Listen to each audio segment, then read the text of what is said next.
اے ایمان والو، دگنا چوگنا سود نہ کھاؤ اور اللہ سے ڈرو تاکہ کامیاب ہو جاؤ،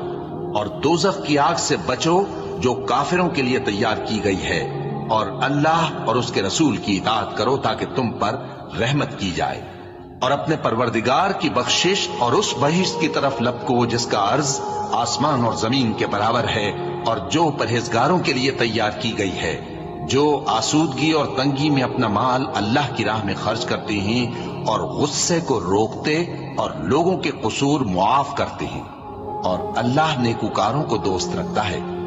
اور وہ کہ جب کوئی کھلا گناہ یا اپنے حق میں کوئی اور برائی کر بیٹھتے ہیں تو اللہ کو یاد کرتے اور اپنے گناہوں کی بخشش مانگتے ہیں، اور اللہ کے سوا گناہ بخش بھی کون سکتا ہے، اور جان بوجھ کر اپنے افعال پر اڑے نہیں رہتے۔ ایسے ہی لوگوں کا صلہ ان کے پروردگار کی طرف سے بخشش اور باغ ہیں